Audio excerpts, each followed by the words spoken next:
Good afternoon, welcome to News Hour live on GBC News, your news and governance channel. We are also live on GTV, streaming live on YouTube and Facebook at Ghana Broadcasting Corporation. My name is Micheline Taka. You're most welcome. The Omahene of Nkranza traditional area, Nana Kwame Bafo, and the youth in the area have given the South Municipal Police Command 48 hours ultimatum to provide the whereabouts and health status of a suspect in their custody known as Albert Donko, or Face Their Wrath. We have Samuel Ayama on the line to give us more details. Hello, good afternoon, Ayama.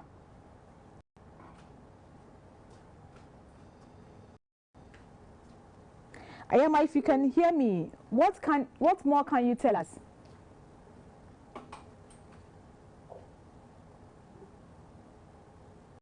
We are trying to reach our correspondent on the ultimatum given to the South Municipal Police Command for the release and whereabouts of one Mr. Albert Donko of Face Their Wrath. The ultimatum has been given by Nana Kwame Bafo, the Omahene of Nkranza traditional area. Samuel Ayama, can you hear me now? What more can you tell us?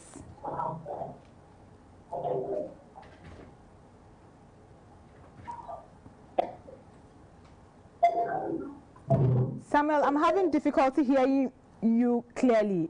Can you position yourself well?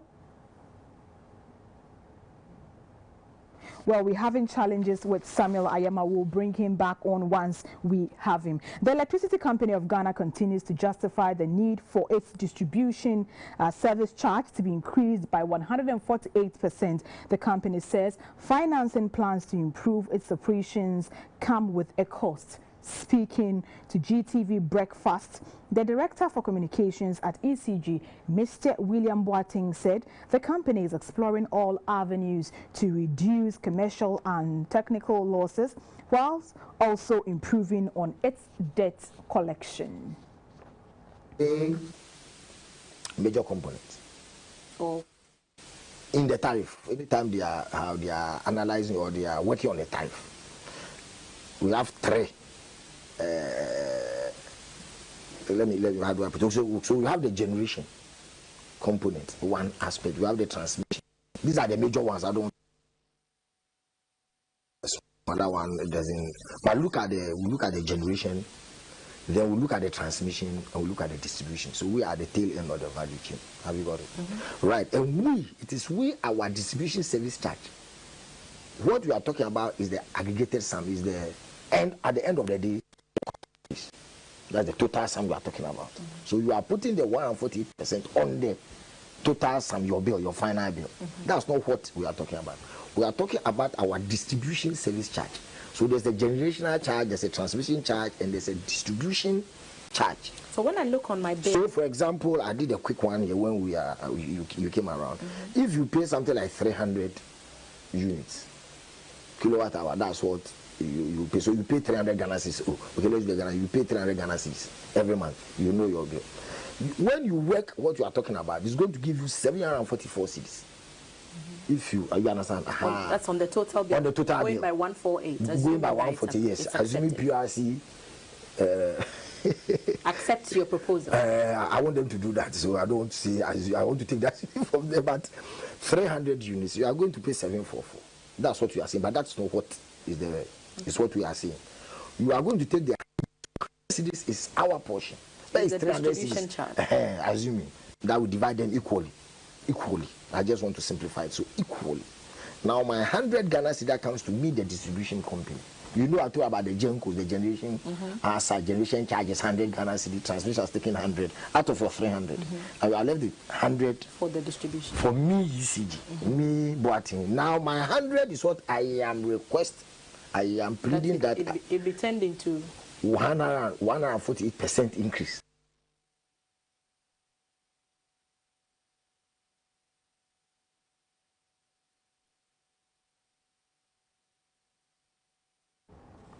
We now have on the line our correspondent Samuel Ayama to give us details on why the Nkranza traditional area of Omahene, Nana Kwame Bafo and the youth are demanding the whereabouts of a suspect in the custody of the South Municipal Police Command. Hello, good afternoon, Samuel. Good afternoon, Michelin. What more can you tell us? Why the demand for the whereabouts of Mr. Albert Donkor? Yeah, currently what I can say is that in the Nkranza Township, there is tension because the youth, after the Omahene of the Nkranza traditional area, briefed the media about the happenings in the town concerning the death of Albert Donkor, who was picked up, that is on the 25th of this month, that is April, 25th of April. They've not heard from him, and like after he was picked, he was sent to the Nkranza South Police Command, and then from there, some unit in the police service picked him up from there at dawn, and then sent him to Techiman or wherever. They don't know wherever they sent him. They didn't believe that, according to the MUSEC and the RISEC, they are all concerned that after the Nkranza Police Command picked him for a suspected robbery incident, and the other police unit, intelligence unit in the police service, they picked him from the command in Nkranza here, and then sent him towards Techiman. So they don't know where they sent him, and then so they did not have anything. So what they are asking for is the health status, the whereabouts of Albert Donkor, because they believe that Albert Donkor is not a thief. He hasn't involved himself in any criminal activities, and they know him very well. So even after the press briefing by the Omahene, the youth are currently burning tiles in the car tires in the township, and they have blocked most of the major routes, asking authorities to answer some questions before they will also calm themselves down. Correspondent Samuel Ayama was giving us an update on why the Omahene of Nkranza traditional area, Nana Kwame Bafo, and the youth are demanding the whereabouts and health status of a suspect in the custody of the South Municipal Police Command. Government is to continue construction of GET Fund stalled projects across the country. In a 3-year phase-out program, the over 1,000 projects are expected to be completed. They are made up of 544 basic school-level infrastructure, 2 technical and vocational education and training TVET centers, 9 model schools, and 487 infrastructures at the second cycle school level, with the remaining 2 projects at the tertiary education level. The projects will be financed with proceeds from bonds and the GET Fund's annual budgetary allocations. We will speak to the Deputy Public Relations Officer for the Ministry of Education, Mr. Yao Opoku Mensah. Hello, good afternoon, sir. Mr. Mensah, welcome to News Hour. When is the project expected to start?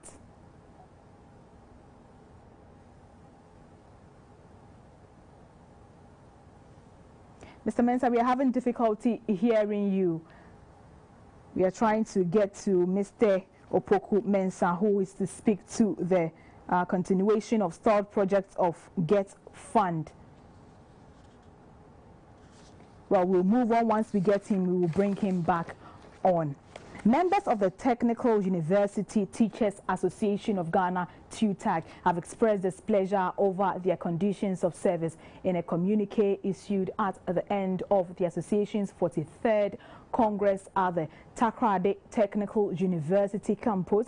The association focused on what it said was the worsening condition of service of technical university staff.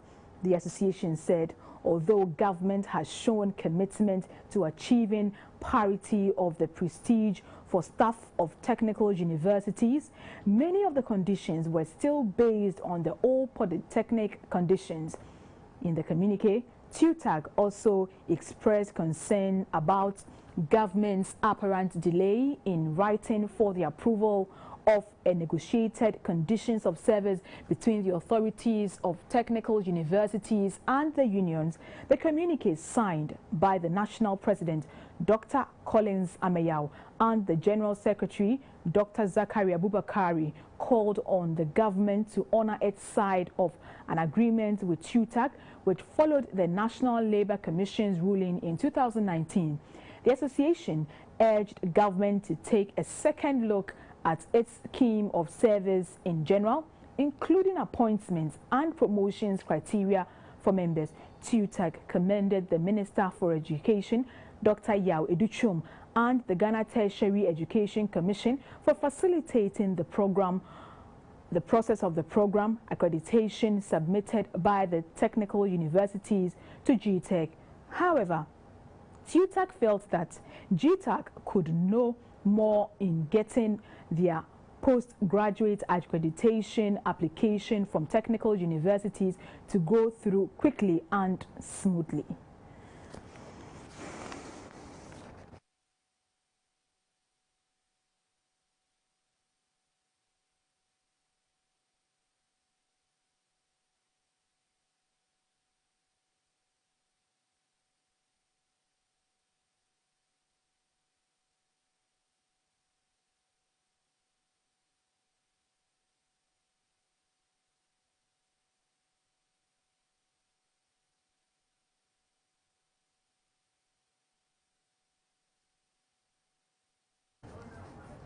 We now have the Deputy Public Relations Officer of the Ministry of Education to speak to get funds continuation of stalled projects. Hello, good afternoon, Mr. Mensah. Good afternoon, madam. Please, when is the project expected to begin? Okay, let me say a good afternoon to yourself and to our lovely viewers. Thank you. As you are aware, we just received a parliamentary approval for this third project to be completed within a certain time frame. And as we deal with the modalities, the expectation is that as soon as practicable, contractors will have to move to site where we need to repackage and re-award, then straight away we do it to ensure that by the close of this year, most of them will be completed.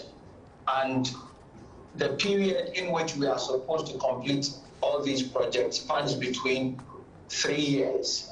And the expectation is that quickly some of them, most of them will have to be completed within 2022, especially if you look at the E-blocks, which have gotten to a level of 70%. That should be off the table. And then others will follow suit until we get to the 3-year period. You made mention of 3-year period. Is 3 years a realistic time for completion of all these projects?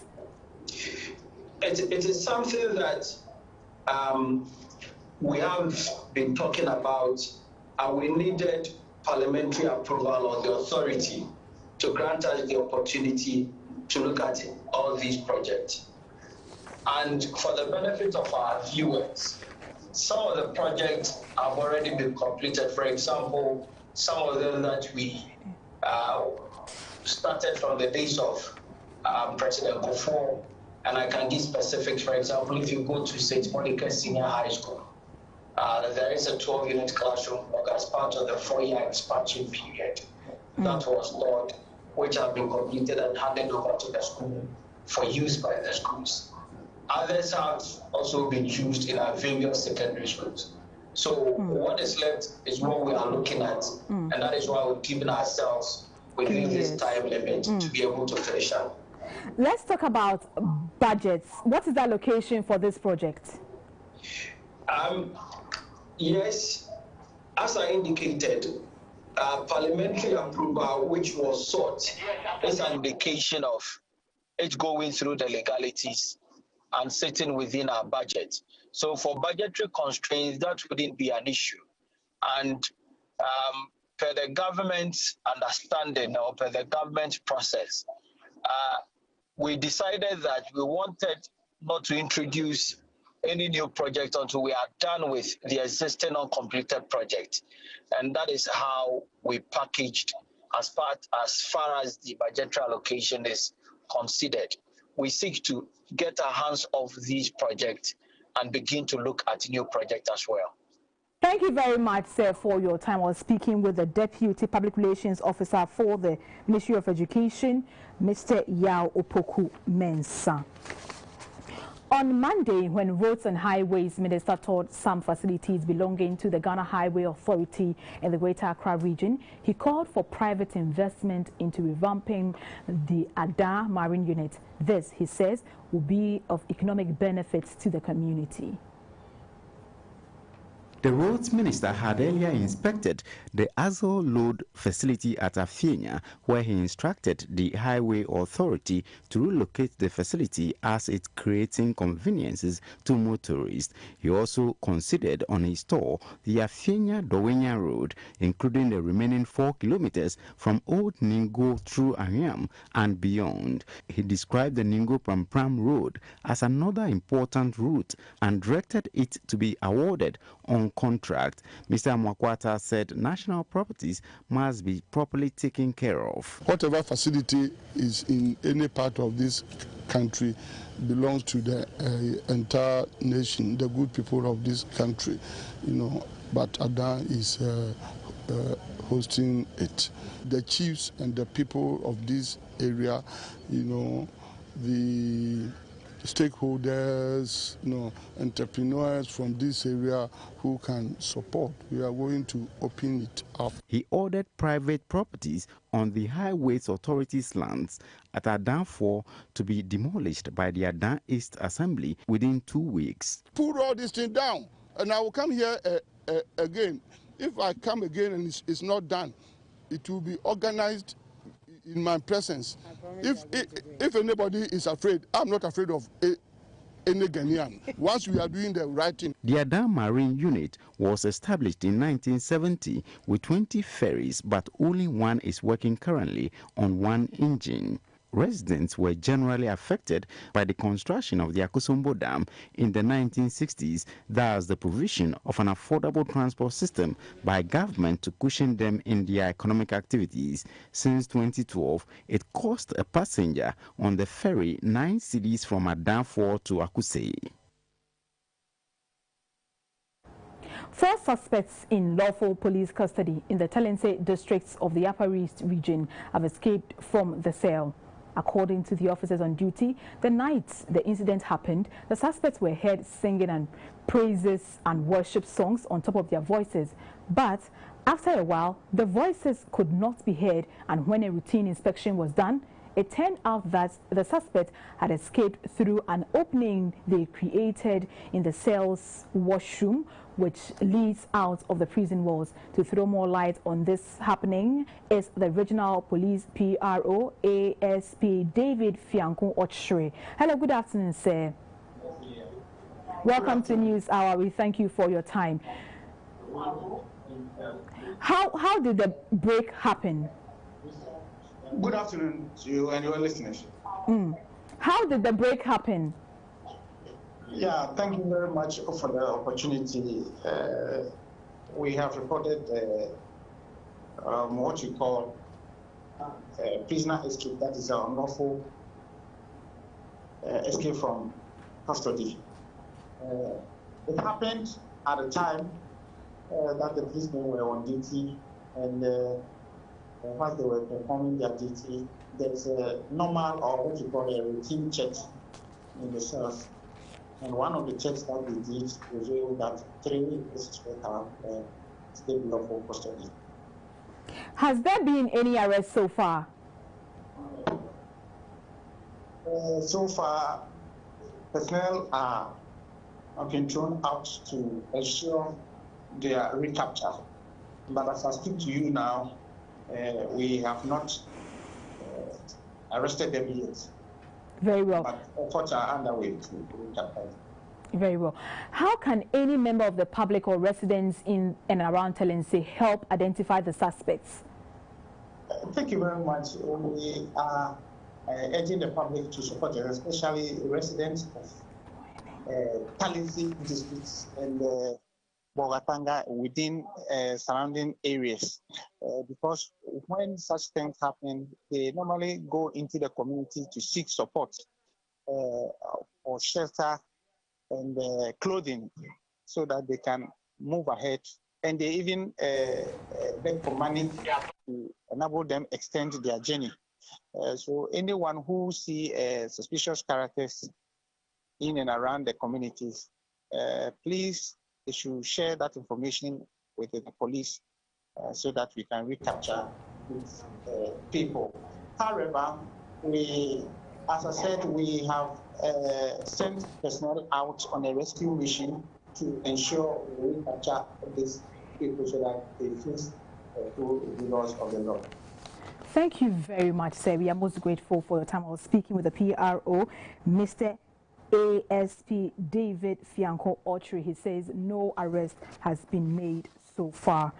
The Asebu Traditional Council, in partnership with the Moray Kemetic Rebirth Project and the people of Moray, has unveiled a monument in honor of the ancestor and founder of Ofenyi Kweja. Ofenyi Kweja is one of Ghana's most celebrated fishermen who is said to have introduced commercial fishing to the coastal regions of the country. The Asebu traditional area is made up of farming and fishing communities, one of which is Moray. History has it that two men, namely Ofenyi Kweja and Asebu Amenfi, and his sister Amenfowa, migrated from Egypt, settled briefly in Nigeria, and moved to the then Gold Coast, and finally settled at Asebu and Moray. Ofenyi Kweja settled along the coast, obviously because of his interest and skills in fishing, while Asebu Amenfi and his sister settled at Asebu, which is a farming area. The monument erected by the Moray Kemetic Rebirth Project is meant to document Kweja's Moray roots, his contributions to Ghana's fishing industry, and his exemplary leadership. The project also seeks to bring an end to controversies about these two Kemetic giants who feature prominently in Fanti folklore. The chief fisherman of Moray, who is also known as Ofenyi Kweja, paid glowing tributes to the ancestor, saying there wouldn't be any fishing industry in Ghana but for the efforts of the historical Ofenyi Kweja. Through him, that he extended this fishing business through all the coastal areas in Ghana. The Omanhin of Asebu traditional area, Okatechi Professor Menfi, explained how significant it is for them to honor the memory of these great heroes. These are the great people who brought the Asebu people to this place. And so we have to commemorate them and make sure that you immortalize their memory. And so it's very important to us. And then it's going to be as a tourist attraction to Moray, to Asebu and other places. The chief consultant for the Moray Kemetic Rebirth Project, Nana Kwame Nakra, who is also the chief of Atonkwa, said the project is to get Africans and the African diaspora unite around their history through their heroes like Ofenyi Kweja and Asebu Amenfi. So you can see with this Kweja memorial, it's giving us a sense of our power and our ancestry back to ancient Kemet. So we've been working in collaboration with the traditional authority, with the Omanhin, with Obakesi Foundation, and since Kweja is a resident originally from Moray, we thought it would be a best start to regain our minds so we can do the things we need to do to solve our own problems. The project will later unveil other monuments to honor Asebu Amenfi and his sister Amenfowa, who also established the Asebu state. Some caterers of the school feeding program say they will only rescind their decision not to continue cooking until their arrears paid them in full. This follows a meeting with government over their demands for an increase in their allowance from 97 pesos to 3 cedis. Secretary for the caterers, Madam Helena Apia, has joined us now. Hello, good afternoon, Madam. What was the outcome of your meeting yesterday? initially value in the effort, the outcome of the opportunity, the dilemma, that we are not the same, so we are not going to do that, so we are just making to again. Why have you decided not to go back whilst negotiations continue? You won't go back because you don't have to. You are put position them. You don't have any money. You can't speak. Hello. I'm with you. When do you expect government to meet this demand? It's not a matter of money. The contract says the government will owe us 1 term, whilst at the end of another term, will pay us. But just for 2 terms, you don't think you can get money anywhere to work. Very well. So, assuming that what you are demanding is not met, what will be your next line of action? Then, actually, we have to be careful. And create a population of banking consumer. Thank you very much, Madam, for your time. We are most grateful. I was speaking with Madam Helena Appiah. She is the secretary for the caterers on the school feeding program, and she's still insisting that until their demands are met, they are not going back to work.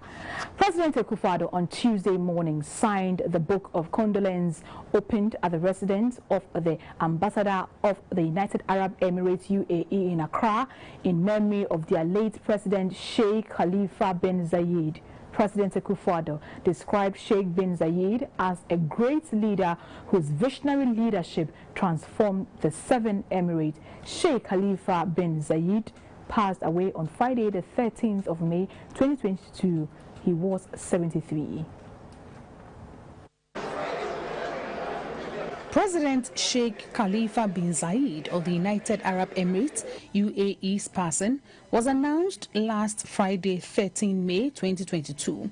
He had been ill long-term prior to his passing and had passed official public engagements onto his brother, Crown Prince Mohammed bin Zayed, in recent times.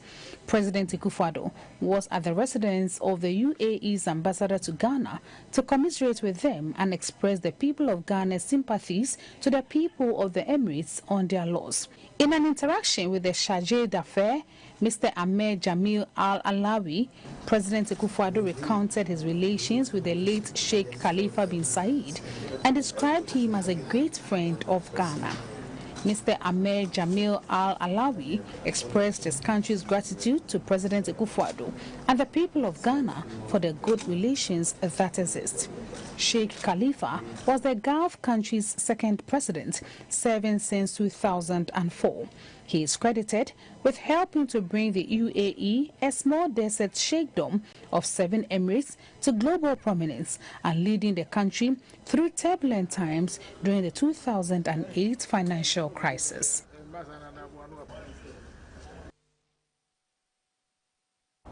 A rainstorm has been observed today, May 17, 2022, over the coast of Nigeria and Benin. According to the Ghana Meteorological Agency, the storm, which was spotted at around 10 a.m. today, is expected to move further westward and affect the space of Ghana and the inland areas slightly north of the coastline, with rains and thunderstorms of varying intensities between afternoon and evening. The possibility of the storm reaching Ghana is estimated at 70%.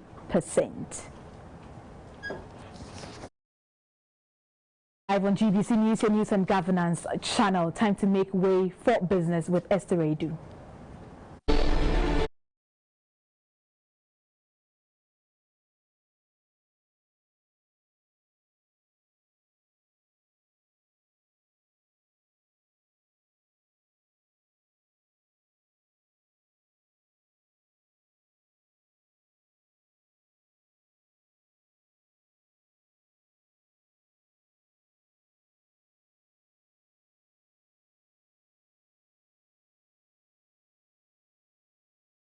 You are still watching News Hour. This is Business with me, Esther Edu Ohumewu.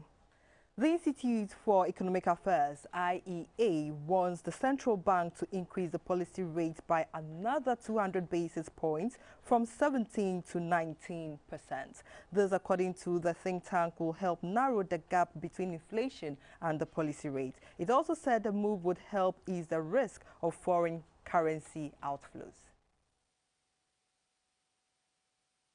In a 4-page advisory piece to the central bank, the IEA added, the adjustment will also provide some assurance to the market that the BOG is committed to addressing the resurging inflation. The BOG must buttress its decision with an effective communication strategy to make its intentions clear so that the bank can rally the market behind the decision.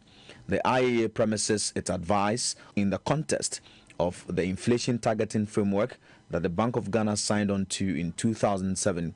According to the framework, the policy rate adjustment affects inflation by raising the cost of credit and thereby reducing aggregate demand in the economy. It is known, however, that in the Ghanaian context, the transmission of the policy rate is constrained by an underdeveloped and less responsive financial sector. The IEA argues that in the Ghanaian context, a more comprehensive approach going beyond the inflation targeting framework is needed to stem inflation on a durable basis. In particular, BOG should engage with government and relevant agencies to target directly the key sources of inflation pressures: fuel, food, transportation, and the exchange rate. The country should be prepared to mitigate oil price shocks that may occur due to geopolitical development. This should require that BOST maintain strategic oil reserves that could be released to cushion pump prices in the midst of shocks. Government must also be ready to use some of its windfall earnings from higher oil prices to cushion domestic prices and also suspend or reduce some of the numerous fuel taxes and levies amidst oil shocks. According to the IEA, the MPC faces a difficult time at its next meeting. A Deputy Minister for Finance, Madam Abena Osei-Asare, has refuted claims of wasteful spending by government. Speaking at a day's e-levy sensitization workshop for staff of the Information Services Department, Madam Osei-Asare noted that government spends close to 70% of domestic revenue on public sector wages, with the rest going into infrastructure and the free senior high school. Government identifies a huge information gap in its efforts to implement the e-levy. The sensitization forum is therefore aimed at explaining the process of the e-levy law to the officials of the Information Services Department who are directly responsible at executing the education campaign. A member of the e-levy technical team, Mr. Patrick Frimpondanso, explained that the e-levy is not charged on monies received from mobile money agents. The e-levy is electronic transfers levy. The name, the character of the e-levy is the same as the name. It's only transfers when you are doing transfer. So typically when somebody is going to withdraw money, what they call the cash out, you don't pay the e-levy. When you are going to put money on your wallet, which they call cash in, you don't pay the e-levy. E-levy attracts only those who are doing the transfer. A Deputy Minister of Finance, Mrs. Abena Osei-Asare, justified the need for the introduction of the e-levy. She disclosed government's intention to account for all monies collected under the e-levy in July when the Finance Minister presents the media budget review to Parliament.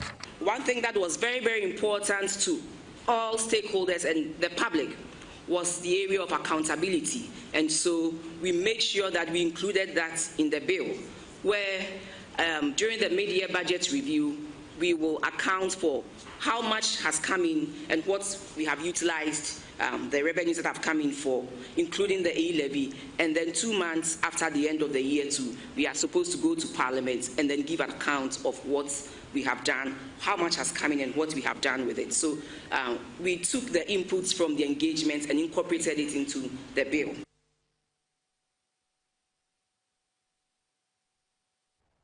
Let's take the interbank and community figures for the day.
Thanks for watching.